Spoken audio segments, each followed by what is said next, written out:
Welcome back, everyone, to Constructive Uncoupling, the podcast devoted to amicable divorces.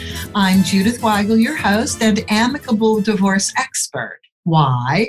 Because that's all I do, amicable divorces. And I met another wonderful person in my search in the divorce world. I met Jerusha Greenwald. And Jerusha Greenwald is an ace online social media marketing expert who also segued into the area of divorce through her A Girl's Guide to Divorce.com website.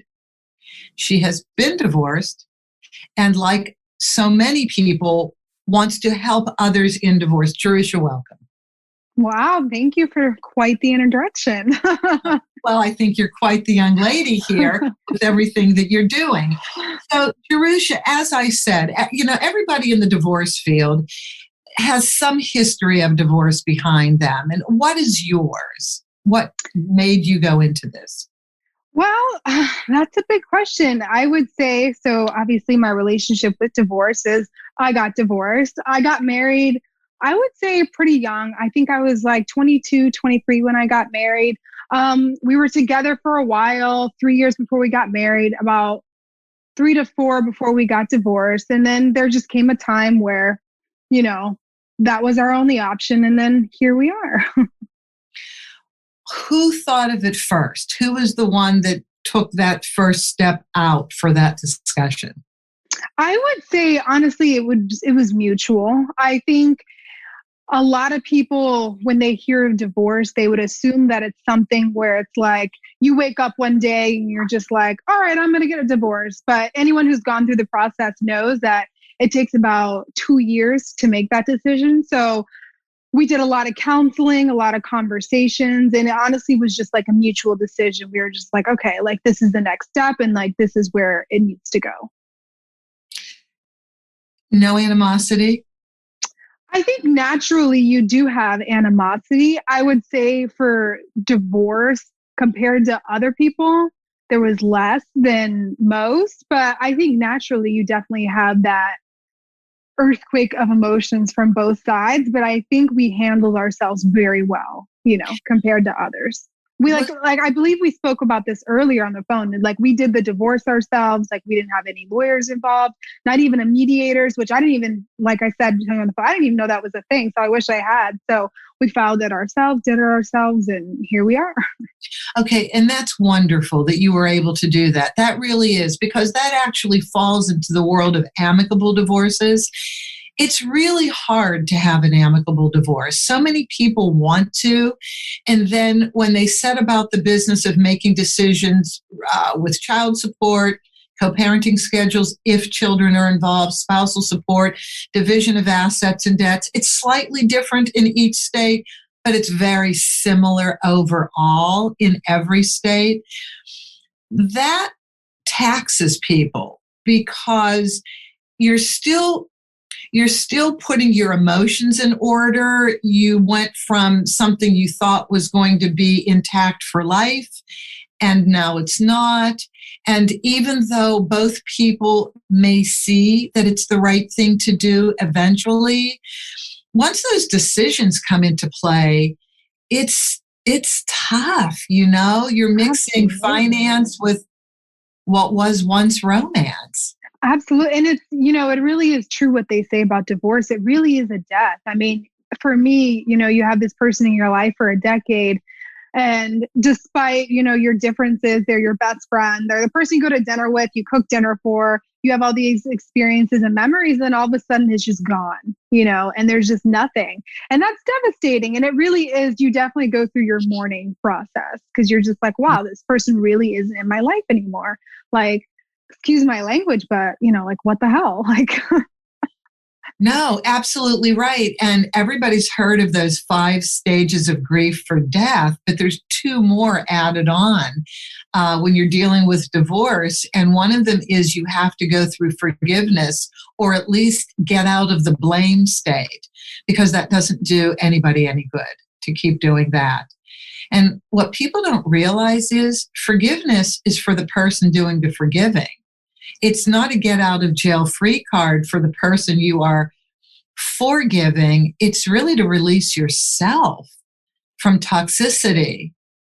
Did you Absolutely. experience any of that by any chance, or not really? Absolutely. I think for me, I think when it comes to divorce, there's a lot of resentment on both sides. It doesn't really matter like what happened and what the cause was for divorce. I do think in some way there's resentment on both sides wherever it comes from. So for me, we definitely both had that moment where we were just like, you know what, I forgive you for this, I forgive you for that, and let's just move on. Not only for each other, but it's just like you said, it's really for yourself. Like it's closure. And I think that's really important in life, just in general, just for moving on. Even if you moving on is that next step of being alone or finding someone else, or even just like being able to say goodbye to this last chapter, I definitely think it's necessary. I'm so happy to hear you say that, because when people resolve and amicably move through the divorce process, it just doesn't come easy. And I really like for the listeners to hear that you can get to this place of amicability, but you have to go through some soul searching, you have to go through discomfort, and you can come out on the other side as very respectful people. Nobody's perfect. We all fall short of our own expectations sometimes. And it is what it is. We give things our best shot, right? And then we sometimes it doesn't work out. Sometimes it just doesn't work out. And that's okay, because there's learning lessons in that too. I say to people who come to me to file, divorce is a new beginning. And you have to look at it that way. You have to. So with your very positive experience in the end run with your divorce experience, from the end of your divorce to the incarnation of A Girl's Guide to Divorce, how long was that? Actually, I would say pretty immediate. So this all happened during quarantine. So, which is interesting because I got divorced during quarantine. So the process was all digital, which was super interesting. I didn't have to go to the court. I didn't have to do anything. I just had the e-sign stuff. So that in itself. So like I said, I got legally divorced during quarantine. And I remember I was like sitting in my bed and, I was laying and I was just kind of thinking about my process of divorce and like what I had and like what I didn't have. And one thing that I thought about that I had that I was completely blessed for was I had a big community of women that had been divorced before that kind of gave me guidance throughout the whole thing, like guidance from the point of when I brought it up to them, like, hey, this is something that we're thinking about, all the way to the end through going divorce. They're like, well, we're going to throw you like not a divorce party, but we have to celebrate because like, you went through all this, that's hard, whatever. But I had a lot of divorced women around me and I'm like, they truly are the reason why I got through this as level-headed as I could. And they gave me so much support. And I was just like, honestly, they're the ones that got me through this. So then I was thinking, I'm like, I would say 90% of women who go through divorce, they don't have that. And then I was thinking more and I'm like, are there any communities for divorced women? And there are some out there, but there's none that are for divorced women that are my age. But obviously divorce is for everyone's of all ages. But for me, that's kind of really what I wanted to focus on. And I'm like, that's interesting. Like, how can we make this young again? Or not sexy, but like, I don't want to say fun, but more positive. Like where is a place that women can go and just be around other divorced women and get advice throughout the entire process? So then I thought about the name and I was like, A Girl's Guide to Divorce. That's perfect. And then not even 3 months later, I started the website, started the social media, and then here we are. This has all been this year. That's pretty impressive. That's pretty within the last 6 months. Yes. Well, and somebody with a social media marketing background is the person who can make this happen and happen quickly. You raised an interesting point, though, before we get into what A Girl's Guide to Divorce is.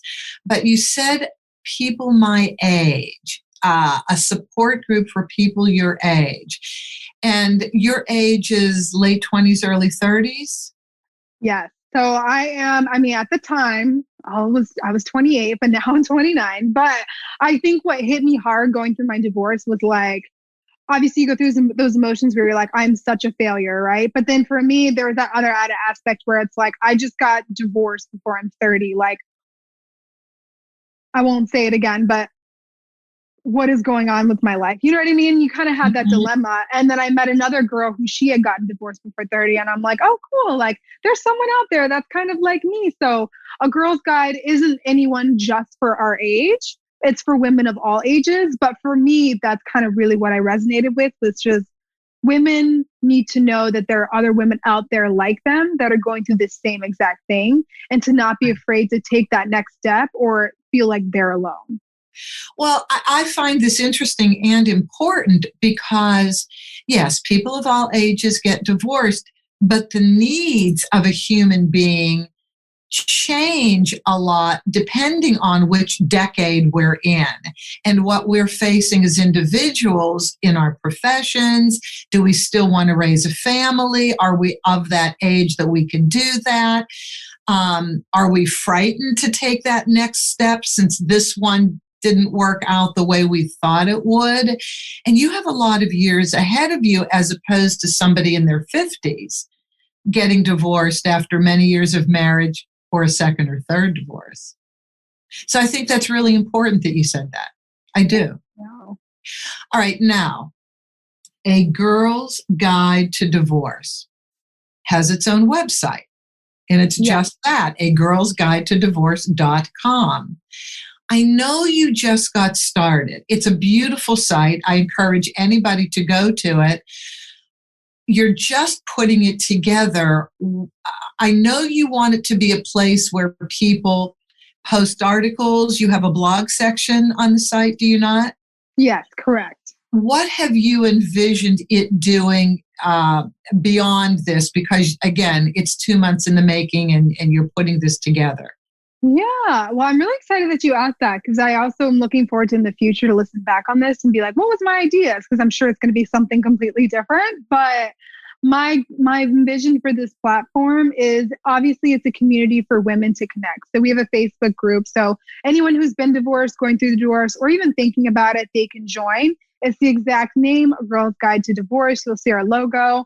So that I'm going to be growing just for women to be able to talk and, ask for advice, whatever they may need. But the website in itself, I definitely want it to be content focused for women to just kind of go there, listen to things, watch and read things that are related to divorce so that they don't feel alone. So I want it to be a platform full of content where women can just look at it and be like, okay, like I understand this. Like I see this person's story and their journey that's similar to mine. Like I love this. So somewhere where women can go and they can just be guided through this entire process. A lot of the people who, it's not me that's writing this content on the website, it's a lot of other people. So it can be anyone in the divorce field or women who've just gone through divorce. So you can even go to the website and be like, if you need a lawyer, and be like, I wonder if there's someone there that I resonate with, and read a blog and be like, I like this person, hire them. So I want it to be an all-in-one platform for divorce. Will people be able to connect with one another personally if they want to? So that's interesting. So I'm a little hesitant about that. So obviously in our Facebook group, you can see who's posting in there and you can like message them if you'd like. But I do think those privacy restrictions right now kind of need to be in place, especially in the world of spam marketing, and not everyone has the best intentions, as well as when you're going through the divorce. I think it's really a private thing. In the future, outside of COVID, I really would like to have like an in-person event or a retreat. So I think in the future, women can connect personally, or if they're in their Facebook group and they see someone they want to be friends with, by all means, send them a friend request. But no, right now you won't be able to connect one-on-one directly with them. Okay. Let's switch now to something a topic I find fascinating. It's what you've been doing for a living as a social media marketing specialist, and a discussion that is very prevalent and very important in family law. And that is, once you've filed for divorce, how should you use social media to talk about what's going on in your divorce, or should you not? pros and cons of how to use social media if you want to explain to people what you're going through. Yeah, so that's such a big question. Now, I don't know if I'm the right person to answer because, like I said, we discussed, I'm really big into privacy. So right off the bat, I would just say, no, do not put your business out there. But then it's different for people on social media who have put their whole family out there. They put their marriage out there. They put all this information. And then all of a sudden you're not posting photos of your significant other or anything that's going on in your life. And then people are kind of left there wondering, well, what happened? So I think for some people, if you're very public about your life, I think you should say something that about your divorce as far as, hey, this is what's happening. Please give me the privacy that I need, or the prayers, send them up, whatever. But just make a statement so that people are kind of aware. But if you're someone who is like me, which is, I don't ever post anything online. I think I post maybe like 3 photos on Facebook a year, and I'm very private on business and on my personal. I never made a statement about me getting divorced. Honestly, I think you knew I was married because I would have like a ring on my finger, or we would post pictures periodically. But other than that, I was very private. So maybe I should have, looking back on it, been like, hey, guess what? I'm divorced. But I never did. And quite frankly, I,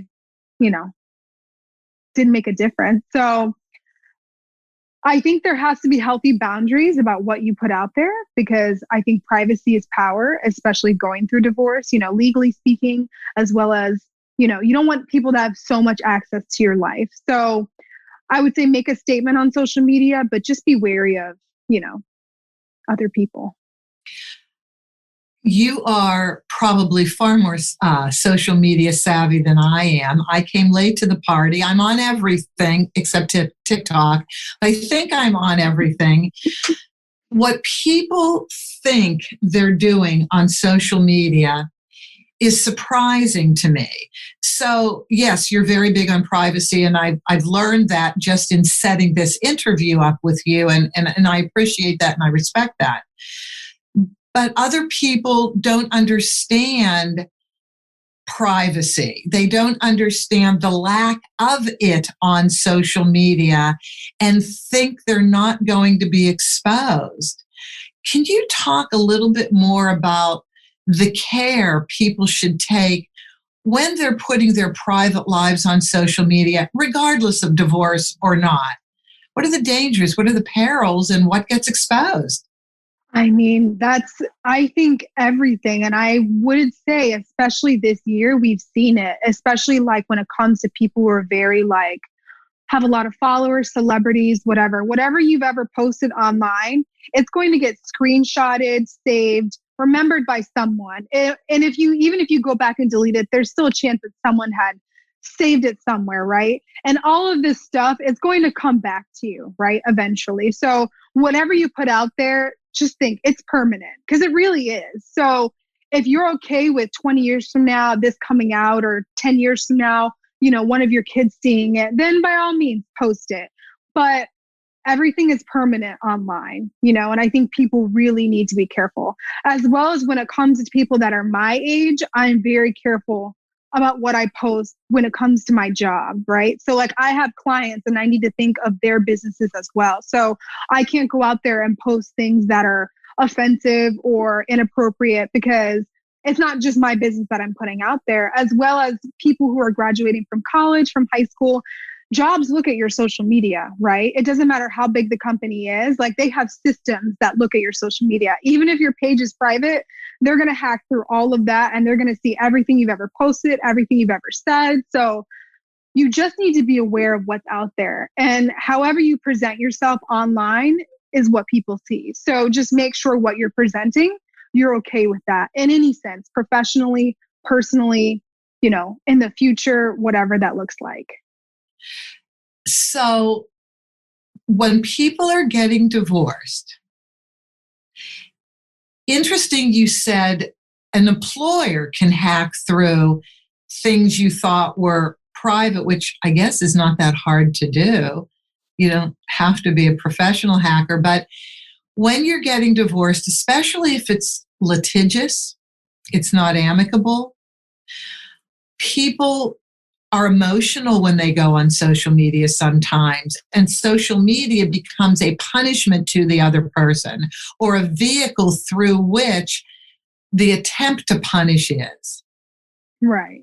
And maybe that's something that will start coming up in your support group, especially if you're dealing with younger demographics that grew up with some level of social media. I didn't, obviously, but adopted it along the way. But you grew up with it. So it's second nature. But within that second nature, again, if it's litigious, everything comes out in court. Yes.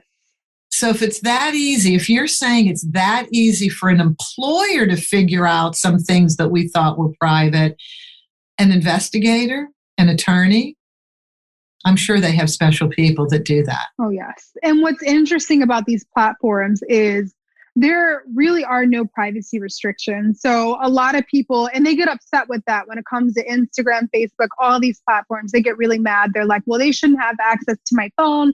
They shouldn't have access to my camera. But unfortunately, social media is a product, right? And we're the ones that are buying into that product. And we don't really, as long as it's downloaded on our phone or on our computers, we don't have a right to say what they can do or not do with our stuff. So everything is free domain. So I always tell people to Google themselves, right? Because you'd be very surprised what's out there. So my advice to anyone that's listening is, if you don't believe me as far as like information, let's save like Google, because like everything's out there, to like your phone number, to even your address. Like it's insane. So Jerusha, do they still have, I'm going to sound like a real old fogey here. Do they still have Google Maps that you can zero in on where somebody's house is? Yes, they do. Oh, yes. Yes. Oh my gosh. Yeah. Do you remember, I don't know if you watched The Real Housewives of Beverly Hills, but a couple of years ago, I do. Kyle Richards bought that new house and was on Facebook, was on the show, and then said she was going on vacation for a month. And do you remember? She got robbed, and they got like all her Birkin bags. Oh, her mother's jewelry. Her mother's jewelry. Oh, it broke my heart. The Birkin bags did not break my heart. Her mother's jewelry broke my heart. I know. I mean, people know. Yeah. I mean, just be careful. I've literally posted stories on my own Instagram where I was out somewhere and I've had people pop up and I didn't tell them to come. They just saw where I was and they're like, oh, I'm going to stop by. And I was just like, well, that's weird. So it's just, you never know who's watching, and you just need to be careful. Just be more aware of what you're putting out into the universe. And when people are hurt, even though they may not be in a heavily litigious situation, but in a moment of weakness and a moment of anger, it's just so tempting to go on our social media and make a statement or a comment about what just happened. And, heaven forbid our children even see what we're saying about their other parent. Exactly. And then it goes out to their friends. So I think in one sense, yes, we have to be very careful. And I just love listening to you as a social media marketer talk about that care that you have to take in your social media presence. But can we flip this? Can we make this positive now? Yeah. And through the Girl's Guide to Divorce, maybe you can really teach people how to use social media for the benefit of other people going through divorce. I love that idea. I really do. I never thought about that. Wouldn't that be cool? I was an entertainment marketer for many years, and marketing is marketing is marketing. Yes. And I love creative ideas, and I love really using something that is a personal challenge that people can look at as a negative and turn it around to be a positive. It's the only way we can grow. And so I think you would be brilliant at this. I mean, just watching somebody say, I'm in pain, but I'm not going to blame. I'm in pain, but this is how I want to work it out for the benefit of everybody. I mean, that to me is a very powerful way of dealing with the pain of divorce. Absolutely. And I think it doesn't come, I know a lot of people, they just want to feel heard. And that's what social media is about. They want to be seen and they want to be heard. But I think some things just don't need to be put out there. And and if you really want to be heard and you want to talk to someone, then you should seek therapy, find a divorce coach, find someone who legally you can trust your information with and like talk all this through. And then find girlfriends you can talk with. But just be careful what you're permanently putting out there, not only for you, but just for the future of yourself, like your family, your kids, your future significant other, just everyone. You know what? I didn't even think about that in this conversation, but your future significant other, I can envision somebody being burned by social media and then meeting who they think is their potential love forever, and then finding out that in their divorce, they cremated, blasted their spouse. I would maybe pause before I get involved with that person. I mean, we got to keep the crazy toned down. You know what I mean? We can't let that out until months later. So exactly, let's just keep it cool. Gosh. There's so much. But yes, social media can be a very positive thing. So I met you through Instagram, where so many people are meeting, and I've interviewed a lot of people that I've met through Instagram in the divorce business. Are you now meeting people through Instagram in the divorce business, either previously divorced or doing things in divorce? I am. So that is one of the positive things that I love about social media. I know there's a lot of negatives, just like with anything. But one thing that I've truly loved, not only just personally, but also with this brand, is a lot of my best friends actually I've met on social media through Instagram, through my personal. We've done photo shoots together. We've gone to events, or we literally just follow each other. Then we meet up and we're like, oh my goodness, we're so close. And the same goes for their Girl's Guide to Divorce. Anyone that's ever created content on that platform, I've met online through social media. They've reached out to me or I've reached out to them. And that's just the beauty of it, which is, it doesn't matter wherever you're from. Social media is something that's in every language, in every country. So you can really connect with anyone. And it's really just a beautiful thing. Yeah, I've done interviews with people from England and Australia. I have to stick with the English-speaking countries since that's all I speak. Same. And it's really nice because the human experience is kind of the same in most countries, unless it's a really unusual culture. But in cultures that are like ours, you learn that the human experience is pretty much the same.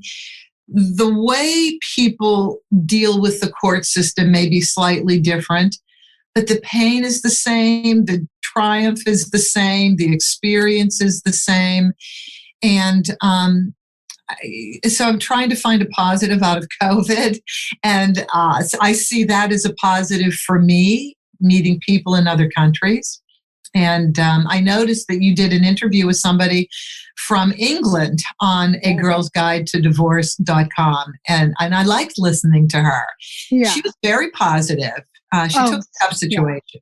She's wonderful. She really is. And her and I, we talked, and it's the same with you and I. It's we talk and it doesn't turn into just a 5-minute conversation. It's an hour because we have all these things in common and we just click, you know what I mean, on that level. And sometimes that's really all you need.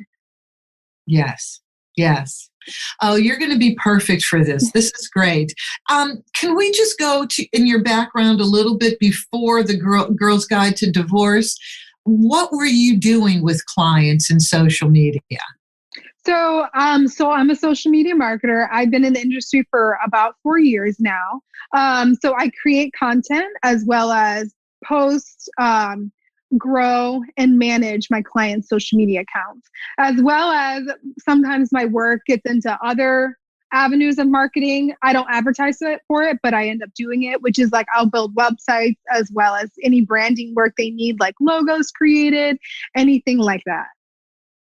I think that's wonderful. That is. What had you done prior to this? If you've only been in social media marketing for 4 years, what led up to this? Real estate. So something completely different. And were you selling real estate? Yeah. So as soon as I graduated from college, I got my real estate license. I think I graduated 1 month and got it the next, because there's nothing wrong with corporate world, but I knew that I kind of wanted the flexibility when it came to not vacation, but just, I didn't want to be tied down to just, oh, you only get, 2 weeks a year and you can't ask off. So I was just like, I want to be my own boss in a way. So I was in real estate. I hated it. I hated not having my weekends. Like I hated being like, you have to go show a house at like 7:00 at night. And I'm just like, I don't do well with things that aren't planned. So I love real estate. I'm still have my license active. I plan to get back into it, later on in life. And I think it's really important to be knowledgeable. So I'm very grateful to have that part of my life because I learned so much and I'm still learning.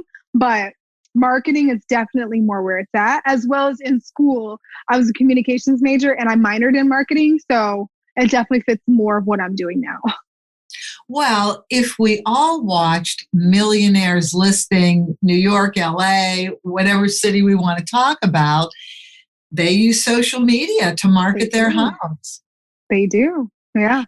And in divorce, dealing with the house, if there's real estate in divorce, therein lie the heaviest decisions for asset division, really and truly. So as part of your support group, you could have a little section like that if there's a house that's going to be sold, it could be marketed within your own Girls Guide to Divorce.com. I love that. I really do. That's a great, see, you are coming up with all these great ideas. Well, yeah, I love the creative process, and you're a good one to talk to about that. You really are. Is there anything else you would like to say about a Girl's Guide to Divorce that I have not asked you that would be informative to people? No, I would love people for any way. Just check it out and see if it's something that you like, whether you're thinking about getting divorced, you're going through the process, or even if you're like decades out from having a divorce, everyone's welcome. Any insight that you have for this process, or if you want insight, just join this community, because I genuinely do believe that this is going to be a really good and big thing and something that's needed, especially in the female community. The collaborative effort is always wonderful. And I learned years ago from a friend of mine who unfortunately lost an infant that, she had birthed. And she said one really important thing to me. She said, the pain was so huge. It was unbelievable. And she had gone through a lot of challenges in her life up until that point. But she said the one thing that got her through that pain was doing volunteer work for others, getting herself outside of herself and not dwelling on the pain. So divorce is very painful. It's like a life form that you're actually losing. And I think to be in a collaborative space like you're building is extremely important, because in that collaborative space, I have a feeling that one person is going to nurture the other person. They're going to have their own individual set of skills and talents and experience that will allow them to share with somebody else, and then watch how that sharing helped that other person. And so I think you have a really good idea. I never joined support groups when I got divorced. I spent kind of a year in silence. I went to work, I did my job, and then I just kind of handled things on my own. I walked, I exercised at the end of the day. I think I could have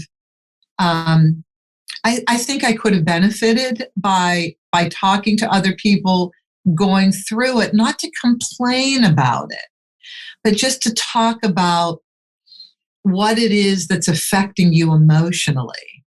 Yes. And then creative ideas on co-parenting, creative ideas on finding work. Because I don't know whether it's the same in your age group.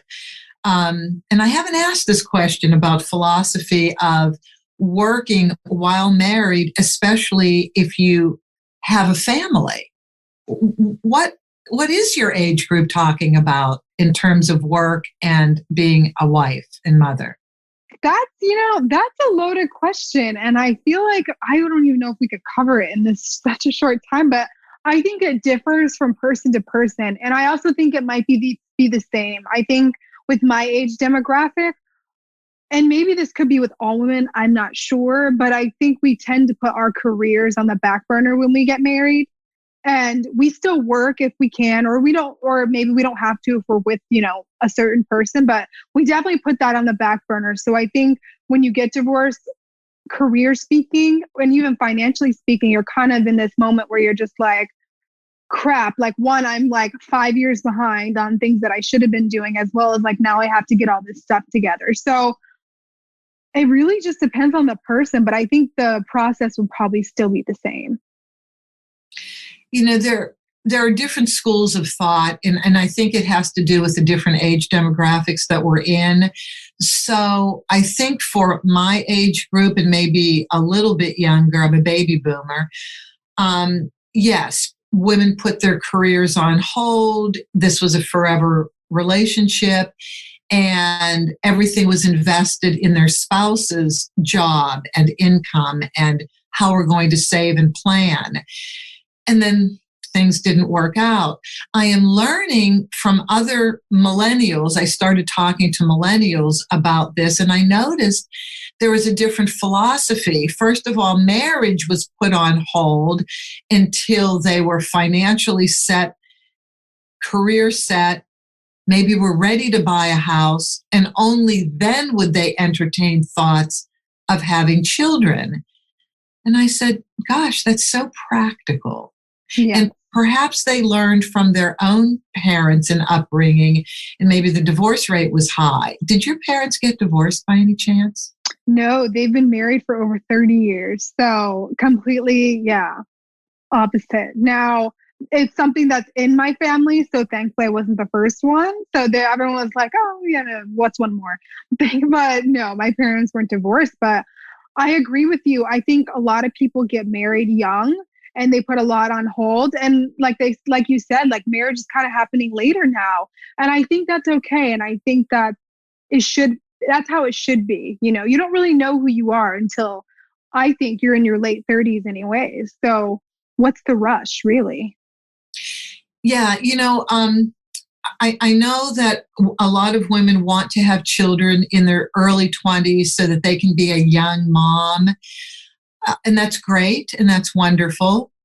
But to quote Ramona Singer on the New York Housewives, I'm so happy you're a housewife fan because I'm obsessed. I watch every episode I've seen. So, I mean, who doesn't want to see wealthy people getting upset with one another? I just love it. Plus, it's shot in my city. Beverly Hills Housewives are shot here in Beverly Hills. So you see them on the street, you have to watch it. But Ramona Singer of the New York Housewives, what did she always say about career? Make your own money.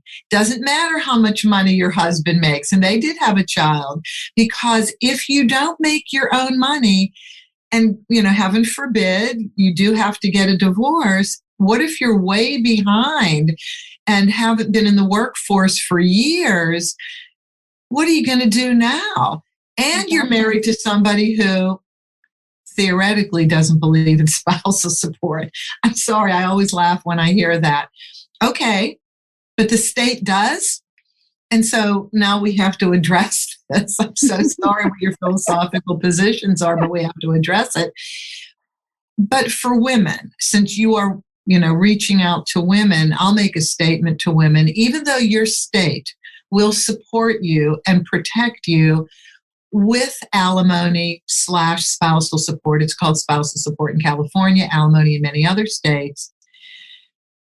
It's still a big issue, depending on how long you've been married, how much money your soon-to-be ex-spouse has, and what proportion of that income goes to you, and is that even enough? Because depending on what your spouse makes, it's not enough for you to live on.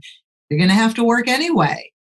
And I loved when I was talking to millennials, they were really looking at that and saying, no, even if I want to have a family, I think I should be self-supporting as well. Now, what does that do to the children? Are the kids latchkey children because of that? And so alternatively, though, I think if you genuinely don't want to work and your spouse can support you, then I think outside of, if that's something, then how about discuss having a bank account, X amount of money that goes into it in case something like this happens that only you have access to. Great idea. Yeah. Really great idea. Really and truly. So then it's already out there. Everybody knows it.